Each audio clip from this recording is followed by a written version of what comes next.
এই মুহূর্তের একটি গুরুত্বপূর্ণ খবরে আমরা নজর রাখবো। আমরা যাব বাংলা বলছেতে আলোচনায়, কিন্তু তার আগে খবর, ভোটের মুখে ফের রাজ্য পুলিশে রদবদল হলো। 6 জন আইপিএস অফিসারকে ফের বদলি করা হয়েছে রাজ্য পুলিশে। এই বদলি করা হয়েছে 6 জন আইপিএস অফিসারকে।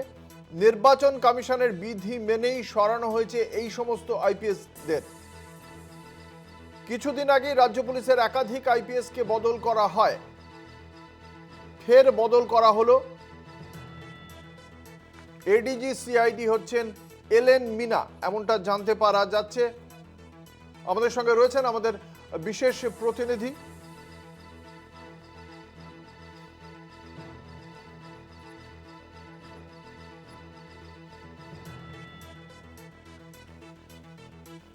আপনাদের জানিয়ে রাখি,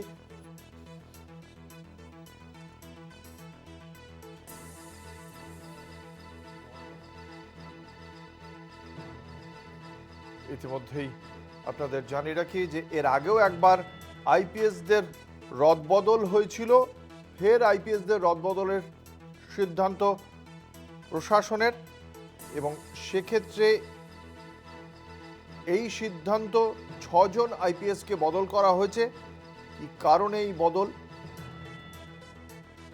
এখনো পর্যন্ত রুটিন বদলি বলা হয় সব ক্ষেত্রে।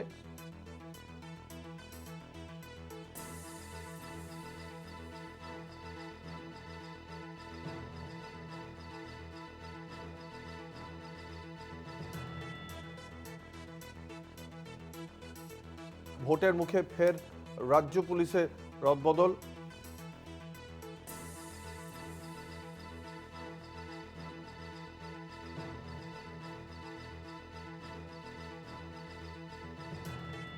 ভোটের মুখে ফের রাজ্য পুলিশের রদবদল। 6 জন আইপিএসকে তাদের পদ থেকে সরিয়ে নতুন জায়গায় নিয়ে আসা হলো।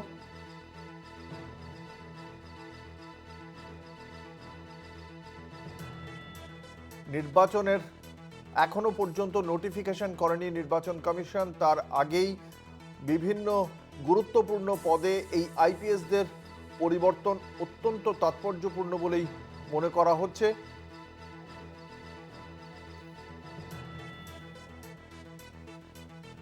জানবো কাদের কোন পদে বদলি করা হয়েছে। আমাদের সঙ্গে রয়েছেন বিশেষ প্রতিনিধি দীপ্তিমান ভট্টাচার্য। দীপ্তিমান, কি জানতে পারা যাচ্ছে? দেখো, আজকে খুব গুরুত্বপূর্ণ 6খানা পোস্টে কিন্তু ট্রান্সফার করা হয়েছে এবং সবকটাই পুলিশের বলা যেতে পারে শীর্ষ পদ।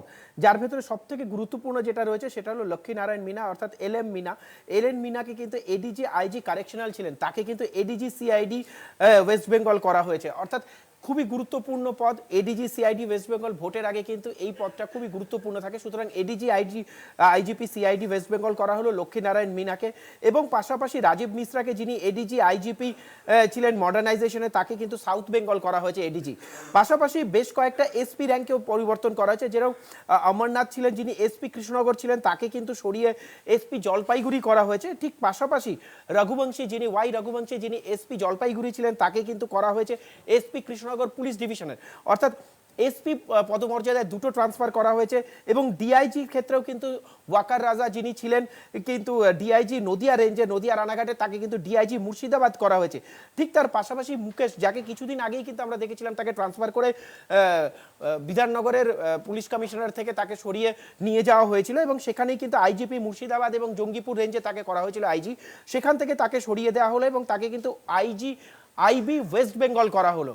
আইবি ওয়েস্ট বেঙ্গল। অর্থাৎ বেশ কয়েকটা 6টা গুরুত্বপূর্ণ পদে কিন্তু আজকে এই ট্রান্সফার করা হয়েছে। এবং এই চেঞ্জের কারণ কি মনে করছে প্রশাসনিক মহল? দেখো, বেশ কয়েকটা কারণ হতে পারে। যেরকম কিছুদিন আগে আমরা দেখেছি যে নোটিফিকেশন করা হয়েছিল এবং যেখানে কিন্তু এসপিদের এবং ডিএমদের, যারা ইলেকশনের সঙ্গে ডাইরেক্ট কন্ডাক্ট থাকবে, তাদের ক্ষেত্রে বলা হয়েছিল যে যদি কেউ কোনো জায়গার ভোটের সময় যদি কোনো ভোটে তারা পার্টিসিপেট করে থাকে এবং সেখানে যদি থাকে তারা সেই সময় ভোটে করানোর দায়িত্বে, তাহলে তাদের সরানো হবে। এইটা যেরকম একটা কারণ ছিল, কিন্তু এখানে বেশ কয়েকটা যেরকম শীর্ষ পর্যায়ের যে চেঞ্জগুলো, সেইগুলো কিন্তু ল অ্যান্ড অর্ডার দেখে এবং পুরো বাকি যা জিনিসগুলো রয়েছে সেগুলোকে দেখেই কিন্তু এই অর্ডার বলেই মনে করা হচ্ছে।